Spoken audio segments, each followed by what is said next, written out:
الحمد لله رب العالمين والعاقبة للمتقين والصلاة والسلام على سيد الأنبياء والمرسلين وعلى آله الطيبين الطاهرين وأصحابه المطهرين ومن اتبعهم بإحسان إلى يوم الدين. أما بعد فقد قال الله تعالى في القرآن المجيد والفرقان الحميد: إنما يخشى الله من عباده العلماء. وقال سيدنا رسول الله صلى الله تعالى عليه وسلم: ألا إن الدنيا ملعونة وملعون ما فيها إلا ذكر الله وما والاه وعالما أو متعلما، أو كما قال عليه الصلاة والسلام. صدق الله العظيم وصدق رسوله النبي الأمين الكريم، ونحن على ذلك لمن الشاهدين والشاكرين والحمد لله رب العالمين. مولاي صل وسلم دائما أبدا على حبيبك خير الخلق كلهم. هو الحبيب الذي ترجى شفاعته لكل هول من الأهوال مقتحم، فهو الذي تم معناه وصورته ثم اصطفاه حبيبا بارئ النسم، منزه عن شريك في محاسنه فجوهر الحسن فيه غير منقسم، فاق النبيين في خلق وفي خلق ولم يدانوه في علم ولا كرم. يا رب بالمصطفى بلغ مقاصدنا واغفر لنا ما مضى يا واسع الكرم. آئیے انتہائی عقیدت و احترام کے ساتھ اپنی اور ساری کائنات کے مرکز عقیدت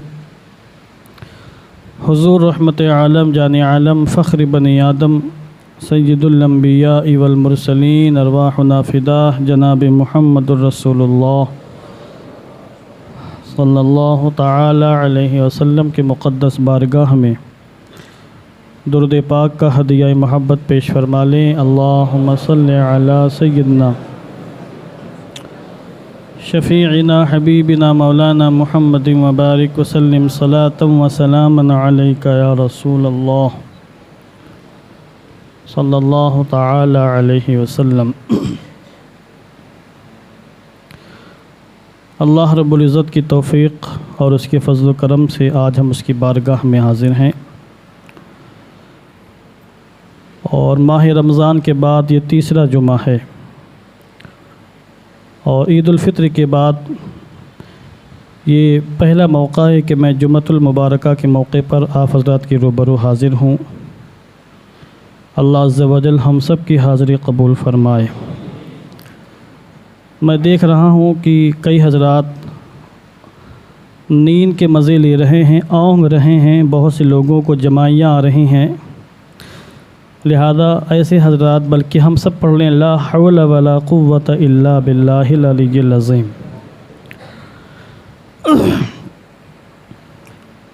شوال المکرم کا ماہ مبارک جلوہ گر ہے.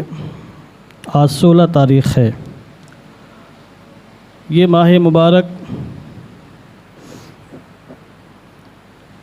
مدارس اسلامیہ کی تعلیم سال کے آغاز کا ماہ مبارک کہا جاتا ہے. رمضان سے پہلے ماہ شعبان میں مدارس اسلامیہ کا تعلیمی سال مکمل ہوتا ہے، اور 10 شوال کو یا 5 شوال کو تقریباً ہندوستان کے سارے مدارس اسلامیہ کھل جاتے ہیں اور تعلیمی سال کی شروعات ہو جاتی ہے.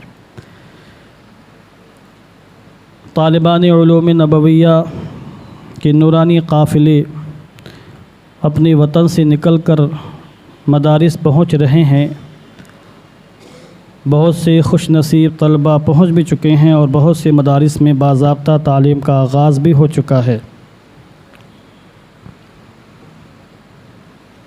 میرا ایک معمول ہے کہ میں ہر سال تعلیمی سال کی ابتدا کے موقع پر طلبہ مدارس اسلامیہ کے اعزاز کے لیے ایک بیان ضرور جاری کرتا ہوں۔ کوشش یہ ہوتی ہے کہ بیان میں جدت لائی جائے، نئی باتیں پیش کی جائیں اور جو باتیں بیان ہو چکی ان کا اعادہ نہ کیا جائے۔ آج بھی انشاءاللہ میں 20 منٹ کے موقع پر چند باتیں بیان کرنے کی سعادت حاصل کرنے جا رہا ہوں، چونکہ ہم سب کی یہ شرعی، دینی اور اخلاقی ذمہ داری ہے کہ ہم اپنے آپ کو زیور علم سے آراستہ کریں، علم کا لباس اوڑھیں اور علم کی روشنی میں زندگی گزارنے کی کوشش کریں، اچھے اور برے کا فرق سمجھیں، حلال اور حرام کی تمیز کو جانیں، طیب اور خبیث کو پہچانیں، جنت اور دوزخ کے راستے کو جانیں۔ یہ ہر شخص کی ذمہ داری ہے اور یہ ساری چیزیں علم کے ذریعے سے واضح ہوتی ہیں، روشن ہوتی ہیں۔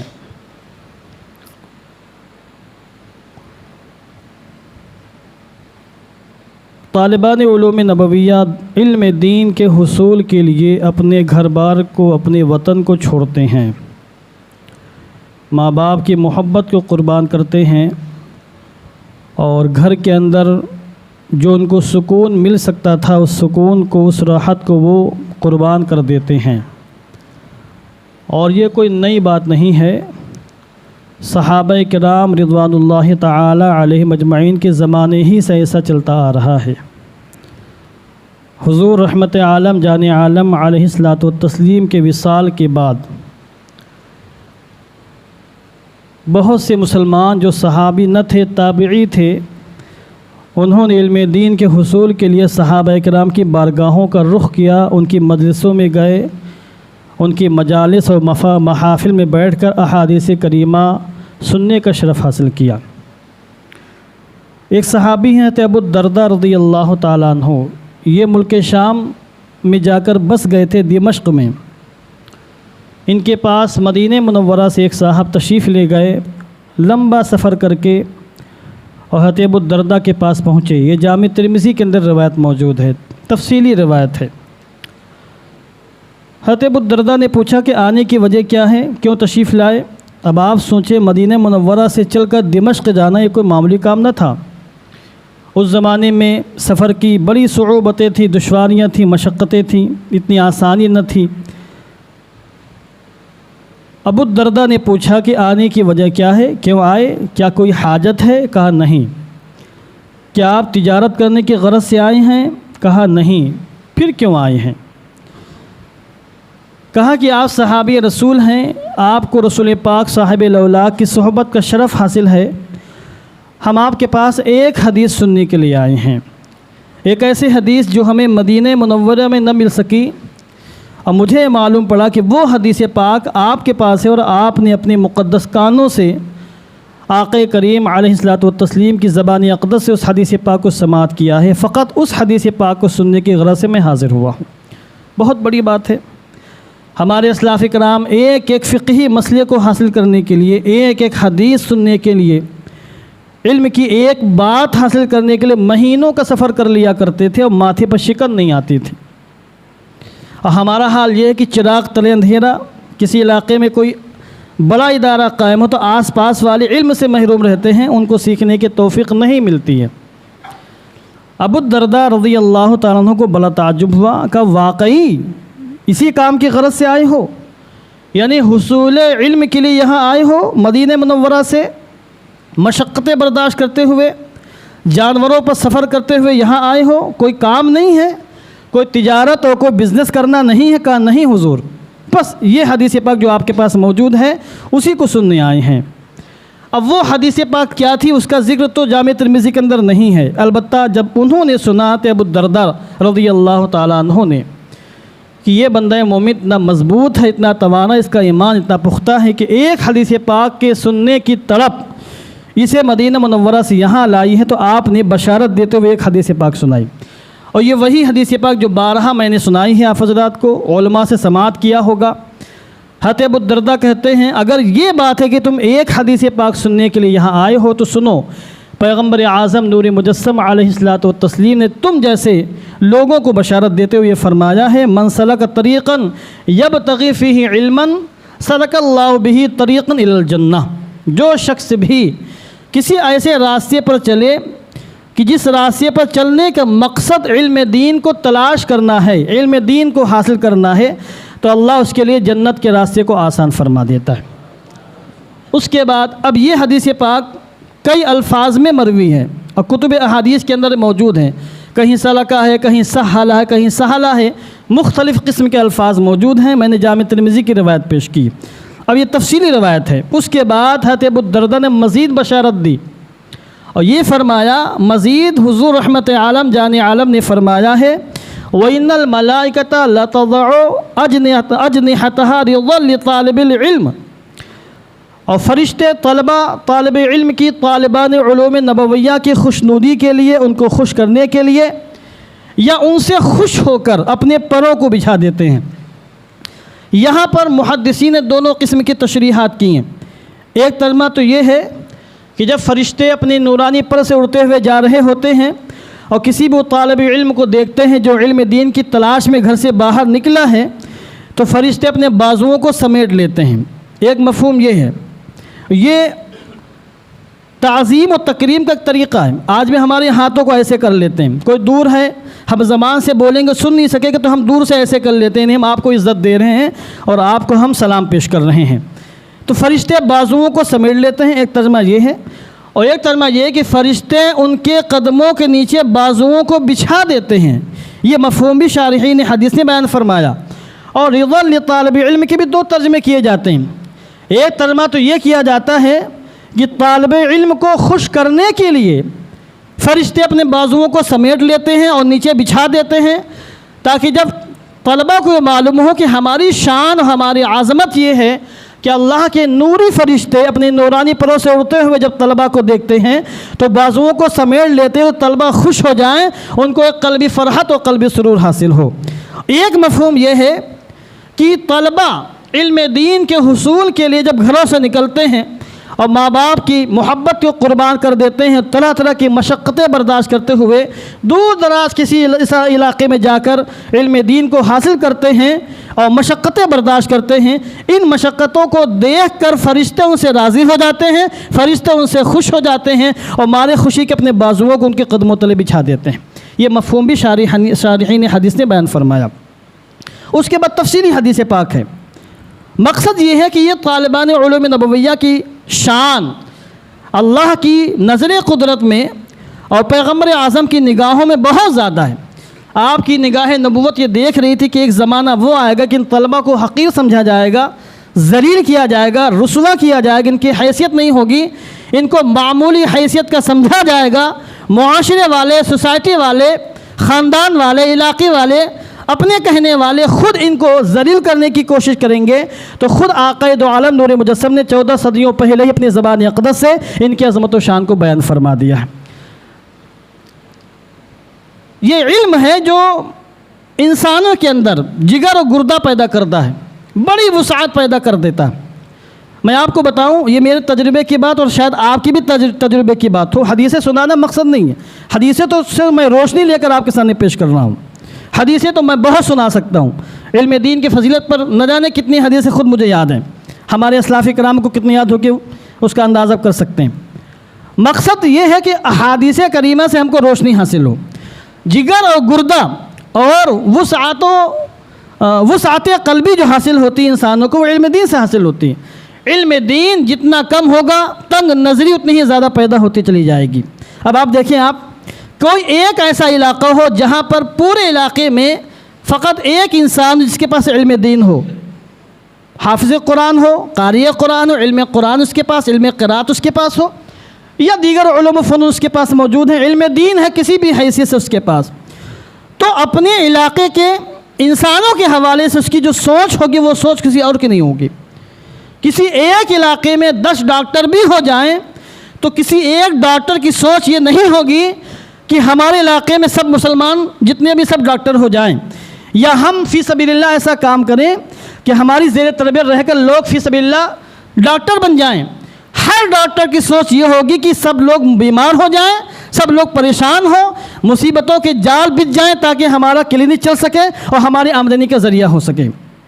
کسی علاقے میں اگر 10 وکیل کا ایک وکیل بھی ہو یا 10 وکیل 12-15 وکیل ہو تو کسی ایک بندے کی سوچ یہ نہیں ہوگی کہ ہمارے علاقے کے جتنے مسلمان ہیں، جتنے بھی لوگ ہیں، ان کے معاملات حل ہو جائیں، کوئی پریشان نہ ہو، کوئی مصیبت زدہ نہ ہو، بلکہ سب کی سوچ تقریباً یہ ہوگی کہ معاملات پھنستے جائیں، لوگ ہمارے پاس آتے جائیں، کلائنٹ بڑھتے جائیں اور ہماری آمدنی کا ذریعہ ہوتا چلا جائے۔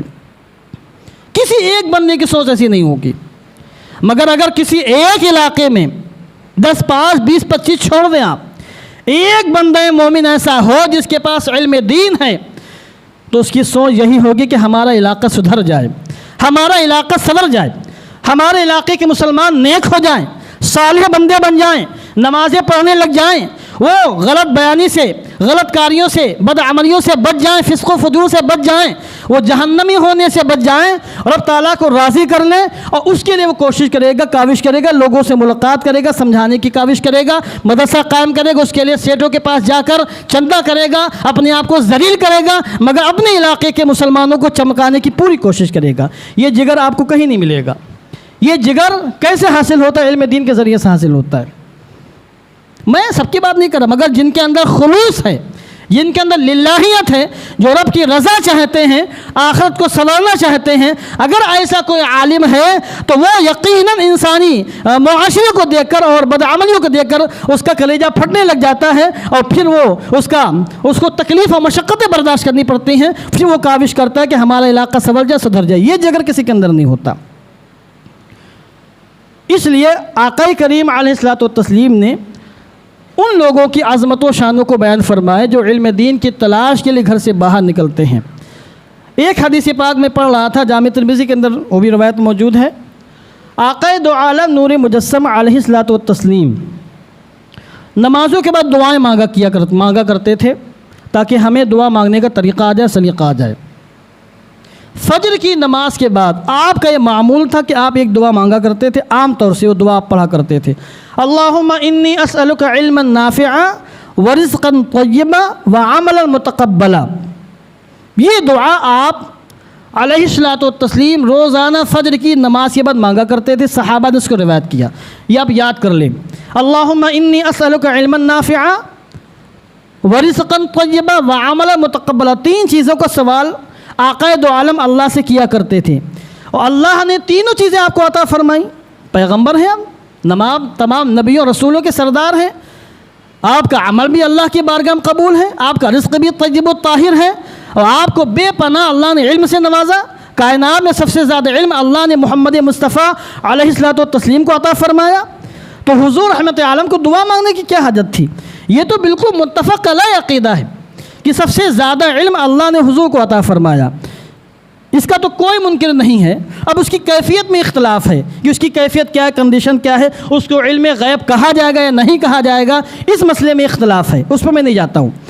حضور رحمت عالم کے علم کی شان یہ ہے کہ وَعَلَّمَكَ مَا لَمْ تَكُنْ تَعْلَمْ، اللہ نے فرمایا وَكَانَ فَضْلُ اللَّهِ عَلَيْكَ عَظِيمًا۔ پھر بھی آپ روزانہ فجر کی نماز کے بعد تقریباً آپ کا معمول یہ تھا کہ آپ دعا مانگا کرتے تھے، اے اللہ میں تجھ سے علم نافع کا سوال کرتا ہوں، ایسے علم کا سوال کرتا ہوں جو نفع بخش ہو، نقصان دہ نہ ہو، ایسے رزق کا سوال کرتا ہوں، ایسا رزق تجھ سے مانگتا ہوں جو حرام اور ناپاک نہ ہو بلکہ طیب و طاہر ہو، اے اللہ میں تجھ سے ایسے عمل کا سوال کرتا ہوں جو مردود نہ ہو بلکہ مقبول ہو۔ تو حضور رحمت عالم نے عمل مقبول کا سوال کیا، علم نافع کا سوال کیا، اور رزق طیب کا سوال کیا ہے۔ اب آپ اس کے برعکس چلے جائیں، اگر اللہ کی بارگاہ میں بندے کا عمل مقبول نہ ہو، بندہ ناکام و نامراد ہو جائے گا۔ اگر اللہ کی بارگاہ بندہ کھانے والا رزق حلال کا اہتمام نہ کرے، رزق حرام کھاتا پھرے، بندہ ناکام و نامراد ہوگا۔ اور اگر کسی کے پاس علم ہے، علم نافع نہیں ہے، تب بھی بندہ ناکام و نامراد ہوگا۔ تو اس لیے آپ علم نافع کی عظمت و شان کو سمجھ سکتے ہیں کہ علم نافع کی عظمت و شان کس قدر بلند ہے کہ آقا کریم کے پاس بے پناہ علم تھا، اس کے باوجود تعلیم امت کے لیے آقا کریم روزانہ فجر کی نماز کے بعد اس قسم کا سوال کیا کرتے تھے۔ ایک حدیث پاک اور یاد ہے جو میں نے خطبے میں پڑھی ہے، اس کے اندر اب غور فرمائیں کہ حضور رحمت عالم جان عالم نے کتنی بڑی بات کہہ دی۔ آپ نے ارشاد فرمایا الا ان الدنیا ملعونہ، کان کھول کر سن لو، الا کا ترجمہ کر رہا ہوں، کان کھول کر سن لو۔ الا تنبیہ کے لیے آتا ہے، طلبہ یہاں بہت سے بیٹھے ہوئے ہیں۔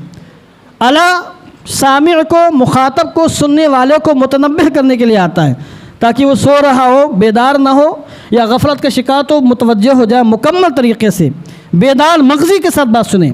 حضور رحمت عالم اور کوئی اہم بات بیان کرنی مقصود ہوتی ہے تو وہاں پر الا کہا جاتا ہے، سنو، کان کھول کر سنو۔ حضور فرماتے الا ان الدنیا ملعونہ، سنو دنیا ملعون ہے، مردود ہے، مقبول نہیں اللہ کی بارگاہ میں، دنیا پر لعنت برستی ہے۔ آگے فرمایا وما فیہا وکل ما فیہا، اور دنیا کی ہر چیز ملعون ہے۔ دنیا ملعون ہے یعنی اللہ کی بارگاہ میں مقبول نہیں، اور دنیا کی ہر چیز ملعون و مردود ہے۔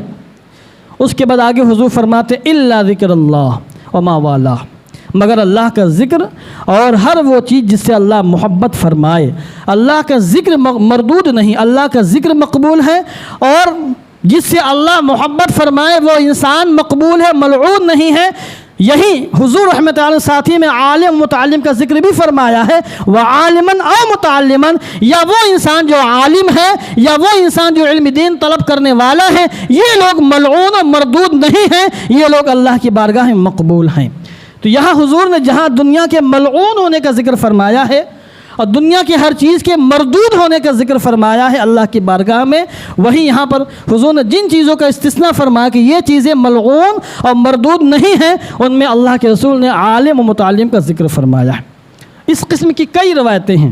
تو یہ لوگ جو مدارس اسلامیہ میں آتے ہیں یہ حقیر نہیں ہے، ذلیل نہیں ہے، یہ دین کی تبلیغ کے لیے، دین کے مشن کو لے کر کام کرنے کے لیے، ناموس رسالت کی حفاظت کے لیے، بد مذہبوں کو رد کرنے کے لیے، قرآن و حدیث پر ہونے والے حملوں کی تردید کرنے کے لیے، معاشرے کی اصلاح کرنے کے لیے، دینی بیداری پیدا کرنے کے لیے، معاشرے میں دینی ماحول قائم کرنے کے لیے، کفر و شرک کا رد کرنے کے لیے، مسلمانوں کو کفر و شرک اور فسق و فجور کی دلدل سے نکالنے کے لیے، اور مسلمانوں کی ان تمام چیزوں کی غلاظتوں اور خباثتوں سے نکالنے کے لیے یہ طالبان علوم نبویہ گھروں کو چھوڑتے ہیں اور 8-9 سال کی مدت تک پوری تندہی کے ساتھ وہ علم دین حاصل کرتے ہیں، تاکہ اپنے علاقے میں جا کر علم کی روشنی پھیلائیں اور لوگوں کو تاریکیوں سے، اندھیروں سے نجات دلائیں۔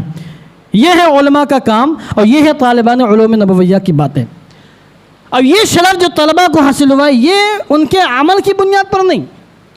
بعض ناقص ذہن کے لوگ جن کی فکر میں کجی ہوتی ہے اور دل بہت چھوٹے ہوتے ہیں، جن کے اندر وسعت قلبی نہیں ہوتی ہے، وہ یہ کہنے لگ جاتے ہیں کہ بھائی یہ باتیں جو احادیث کریمہ میں ہم ان کو مانتے ہیں، مگر یہ ان طلباء کے لیے جو بہت نیک، صالح، متقی، پرہیزگار ہوں۔ آج کل کے جو مدارس اسلامیہ بچے پڑھتے ہیں، الا ماشاء اللہ چند بچوں کو چھوڑ دیں، اکثر بچے شریر، پاجی قسم کے ہوتے ہیں۔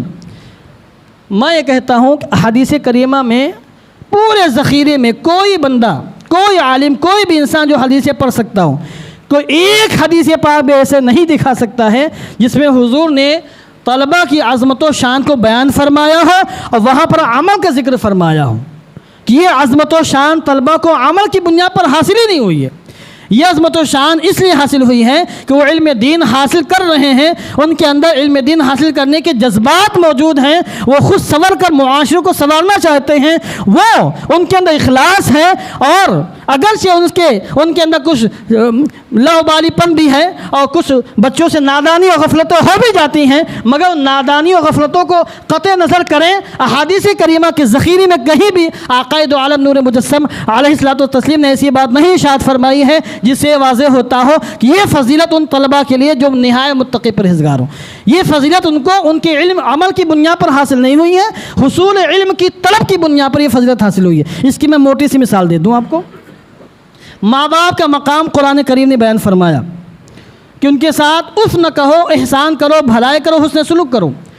اچھا، بہت سے ماں باپ بڑے شریر پاجی ہوتے ہیں، ہوتے کہ نہیں ہوتے؟ ایسے شریر ہوتے ہیں کہ ان کو کسی کی کوئی پرواہ نہیں ہوتی، اپنے بچوں کا وہ حق نہیں ادا کرتے ہیں، بچوں کی تعلیم کے حوالے سے غفلت برتتے ہیں، گالی گلوچ کرتے ہیں، شراب بھی پی لیتے ہیں، رشوت وغیرہ کے معاملات بھی ان کے ہوتے ہیں، ان کا فسق و فجور انتہا درجے تک پہنچا ہوتا ہے، پھر بھی بچوں کو، اولاد کو یہ حکم ہے کہ ایسے ماں باپ کی بھی تعظیم کریں گے، ادب و احترام کریں گے، ان کے ساتھ حسن سلوک کا معاملہ کریں گے۔ ان کے فسق و فجور کی بنیاد پر کوئی بیٹا یہ نہیں کہہ سکتا ہے کیونکہ میرا باپ نماز نہیں پڑھتا ہے، میرا باپ شراب پیتا ہے، میرا باپ گالی دیتا ہے، لہذا میں اپنے باپ کی تعظیم نہیں کروں گا۔ اگر ایسا بیٹا اپنے باپ کے حوالے سے اس قسم کی گفتگو کر رہا ہے تو قرآن کریم کی روشنی میں اور احادیث کریمہ کی روشنی میں عرض کر رہا ہوں کہ ایسا انسان اللہ کے غضب کو دعوت دے رہا ہے اور خود کو جہنم کا ایندھن بنا رہا ہے۔ ماں باپ کو یہ مقام جو بیٹوں کے حوالے سے حاصل ہوا ہے،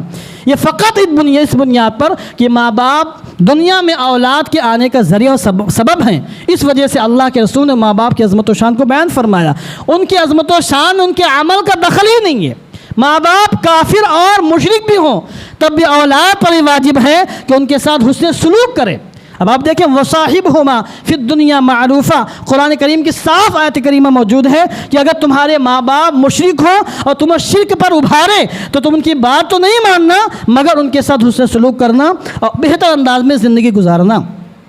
اسی طریقے سے کئی مثالیں پیش کرتے ہیں۔ صحابہ کرام کو لے لیں آپ، بعض صحابہ کرام سے بڑی غلطیاں ہو گئیں، اجتہادی خطائیوں سے ہوئیں، بلکہ بعض صحابہ کرام کے بارے میں روایتیں موجود ہیں کہ شروع کے معاملات میں انہوں نے شراب تک پی، ان سے غلطیاں ہوئیں، مگر صحابہ کی شان یہ ہے کہ اپنی غلطی پر ڈٹے نہیں رہتے تھے، اللہ کے رسول کی بارگاہ میں آ کر توبہ کرتے تھے اور ان کی توبہ مقبول ہوتی تھی۔ صحابہ کو جو مقام ملا دیدار مصطفیٰ کی بنیاد پر ملا ہے، ان کو یہ مقام ان کے عمل کی بنیاد پر ملا ہی نہیں ہے۔ اب چاہے حضرت امیر معاویہ ہو، حضرت ابو سفیان ہو، حضرت ہند ہو، کوئی بھی صحابی ہو، ہر شخص، ہر صحابی کا ادب و احترام ہم پر کیوں واجب ہے؟ اس لیے کہ انہوں نے ایمان کی حالت میں اپنی نگاہوں سے آقا کریم علیہ الصلوۃ والتسلیم کے حسن کا دیدار فرمایا، اس بنیاد پر ان کو شرف حاصل ہوا ہے۔ تو اسی طرح طالبان علوم نبویہ کو بھی سمجھیں آپ، ان کا عمل ان کے ساتھ ہے، مگر ہر مسلمان پر واجب و ضروری ہے کہ یہ طالبان علوم نبویہ ان کا ادب و احترام کریں، ان کی تعظیم کریں، ان کو توقیر کریں، ان کی توقیر کریں اور دل میں یہ بات بالکل جاگزی کریں اور جگہ دے دیں کہ حضور رحمت عالم جو فرمایا ہے بالکل 100% صحیح فرمایا ہے۔ ان طلبہ کا وہی مقام ہے جو مقام آقا مصطفیٰ آقا کریم علیہ الصلوۃ والتسلیم نے بیان فرمایا۔ ٹائم ختم ہو رہا، باتیں بہت زیادہ میرے پاس ہیں، اس لیے میں عرض کر رہا ہوں کہ تعلیمی سال کا آغاز ہو چکا ہے، جہاں پورے ہندوستان سے لوگ اپنے بچوں کو مدارس اسلامیہ میں بھیج رہے ہیں، لوگ پورا صوبہ چھوڑ کر، پورا گاؤں، پورا دیہات، پورا علاقہ چھوڑ کر 100 کلومیٹر، 200 کلومیٹر، 500 کلومیٹر کا سفر کر کے مدارس اسلامیہ میں جا رہے ہیں۔ تو کیا یہ تعجب کی بات نہیں کہ آپ محبوب سبحانی کے قرب و جوار میں بس رہے ہوں اور آپ کے بچے سبحانی میں آ کے تعلیم حاصل نہ کریں؟ کس قدر تعجب کی بات ہے۔ الحمدللہ سبحانی نے جس طرح بیرونی طلبہ کے لیے، دیگر صوبوں میں رہنے والے مسلمانوں کے لیے تعلیم کا باضابطہ اہتمام کیا ہے، ابھی بھی ہمارے یہاں 350 بچوں کا ایڈمیشن ہو چکا ہے، پورا فل ہے۔ پریشر اتنا زیادہ ہے کہ میں نے موبائل اٹھانا چھوڑ دیا کسی کا، اتنا پریشر اور اتنا دباؤ ایڈمیشن کا میرے اوپر ہے، جو کہ عوامی ادارہ ہے، چندے سے چلتا ہے، تو ہر انسان پریشر بنانے کی کوشش کرتا ہے۔ جو شخص بھی 10,000 روپیہ دے دیتا ہے سبحانی میں، بس وہ 5-6 بچوں کو، چھوٹے بچوں کو بھیج دیتا ہے کہ بھائی فلاں سیٹ صاحب نے بھیجا، داخلہ کروا لو جا کر۔ ان کو سمجھنا چاہیے کہ سیٹیں محدود ہوتی ہیں، وقت متعین ہوتا ہے، اسی متعینہ وقت میں جو لوگ آتے ہیں انہیں کا ایڈمیشن ہوتا ہے۔ بہرحال میں عرض یہ کر رہا ہوں، جس طرح یہاں بیرونی طلبہ کے لیے مکمل تعلیم کا اہتمام ہے، آپ کے نونہان چھوٹے بچوں کے لیے بھی یہاں تعلیم کا باضابطہ اہتمام ہے۔ 15-16 اساتذہ کرام ایسے ہیں جو صرف آپ کے بچوں کی تعلیم و تربیت کے لیے یہاں موجود رہتے ہیں، اور 6 معلمات کا بھی اہتمام کیا گیا ہے جو آپ کی بچوں کی تعلیم و تربیت کے لیے یہاں موجود رہتی ہیں۔ لہذا آپ اپنے بچوں کو بھیجیں، ٹیوشن نہ پڑھائیں گھر پر آپ، میں مخالف ہوں اس بات کا۔ آپ جس طرح بچوں کو اسکول بھیجتے ہیں تعلیم حاصل کرنے کے لیے، اسکول میں ایک سسٹم ہوتا ہے، ایک نظام ہوتا ہے، ایک کورس اور ایک باقاعدہ سلیبس ہوتا ہے، اس کے اعتبار سے باقاعدہ بچوں کی تعلیم ہوتی، تربیت ہوتی، اہتمام ہوتا ہے۔ حالانکہ وہ دینی تربیت نہیں دے پاتے ہیں، مگر بہرحال جو بھی ان کا سسٹم ہے اس سسٹم کے لحاظ سے پڑھائی کرواتے ہیں۔ تو آپ ٹیوشن پڑھا کے گھر میں کام کیوں نہیں چلا لیتے؟ پھر اسکول کیوں بھیجتے ہیں؟ ڈگری حاصل کرنے کے لیے۔ تو جس طرح وہاں آپ نظر انداز نہیں کرتے ہیں، مدرسوں کو نظر انداز نہ کریں۔ جس اہتمام اور جس توجہ کے ساتھ ہمارے مدرسے میں یا دیگر مدارس میں تعلیم ہو رہی ہے، اس اہتمام کے ساتھ ٹیوشن پڑھانے والا کبھی بھی آپ کے بچے کی تربیت نہیں کر سکتا ہے۔ آپ چیک کروائیں اپنے بچوں کو۔ جو لوگ بھی اپنے بچوں کو گھر میں آدھا پون گھنٹہ ٹیوشن پڑھوا لیتے ہیں، اور ٹیوشن پڑھانے والا جو گلی گلی کوچوں کوچوں میں جا کر تو فیس لے کر 15 20 25 منٹ آپ کے بچوں کو پڑھا دیتے ہیں، آپ ان بچوں کو لا کے پیش کریں میرے سامنے، میں دکھا دوں گا اس کے اندر کیا کیا کمیاں ہیں۔ یہاں 20 پارے پڑھنے والے 15 پارے پڑھنے والے بچے آتے ہیں، الف با سے شروعات کروائی جاتی ہے، کیونکہ ان کی تجوید صحیح نہیں ہوتی۔ تو قرآن کریم کو تجوید کے ساتھ پڑھنا پڑھانا ہر شخص کی ذمہ داری ہے۔ ضروریات دین کے بارے میں، ضروریات اہل سنت کے بارے میں، معمولات اہل سنت کے بارے میں بچوں کو متوجہ کرانا، بچوں کو سکھانا ہم سب کی ذمہ داری ہے۔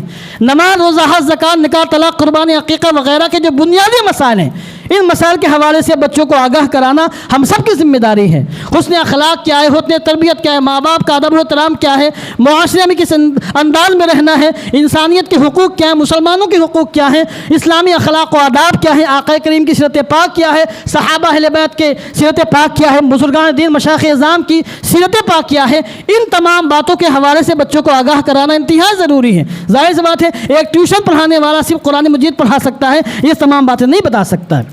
لہذا آپ اپنے بچوں کو مدرسے میں بھیجیں، بچے چھوٹے ہوں کہ بڑے ہوں، ہر قسم کے بچوں کی تعلیم کا اہتمام ہے۔ جو آپ کی بڑی بچیاں ہوں، 9 سال یا 9 سال سے زائد کی عمر کی بچیاں، ان کو آپ معلمات کے پاس بھیجیں۔ ہمارے زہرا حال باقاعدہ موجود ہیں جہاں معلمات بچوں کی تربیت کرتی ہیں، اور صبح 8 سے 12 تک اور دوپہر میں 2 سے 6 تک وہ باقاعدہ وہاں موجود رہتی ہیں۔ اور یہ جو مدرسہ ہے بچوں اور چھوٹے بچوں اور بچیوں کا، یہ صبح سے رات تک چلتا رہتا ہے۔ مزید آپ کو معلومات حاصل کرنی، آپ ملاقات کریں، انشاءاللہ ساری باتیں آپ کو بتائی جائیں گی۔ خلاصہ کلام یہ ہے کہ احادیث کریمہ میں جو بشارتیں، جو فضیلتیں آئی ہیں، یہ صرف ان بچوں کے لیے نہیں ہیں جو یو پی سے، بنگال سے، بہار سے، اڑیسہ سے، آسام سے آ رہے ہیں پڑھنے کے لیے۔ یہ بشارتیں آپ کے بچوں کے لیے بھی ہیں۔ آپ کے بچے جب علم دین تلاش کرنے کے لیے گھر سے نکلتے ہیں، مدرسے میں آتے ہیں، تو جب تک مدرسے میں رہتے اور راہ خدا میں ہوتے ہیں، اور ثواب ان کو بھی ملتا ہے، ان کے ماں باپ کو بھی ثواب ملتا ہے۔ تو ان تمام بشارتوں میں طالبان علوم نبویہ مطلقاً داخل ہیں، چاہے وہ یو پی، بہار، آسام، اڑیسہ، بنگال کہیں کے بھی ہو، چاہے وہ آپ کے اپنے بچے ہوں اور مدرسوں میں آ کر علم دین حاصل کر رہے ہوں۔ اس قسم کے تمام بچے اس قسم کے احادیث کریمہ کی بشارتوں میں داخل ہیں۔ گفتگو ختم ہو گئی۔ دعا کرتا ہوں کہ اللہ عز و جل ہم سب کو اپنی ذمہ داریاں سمجھنے کی توفیق عطا فرمائے، اپنے بچوں اور بچیوں کی صحیح تربیت کا اہتمام کرنے کی توفیق عطا فرمائے۔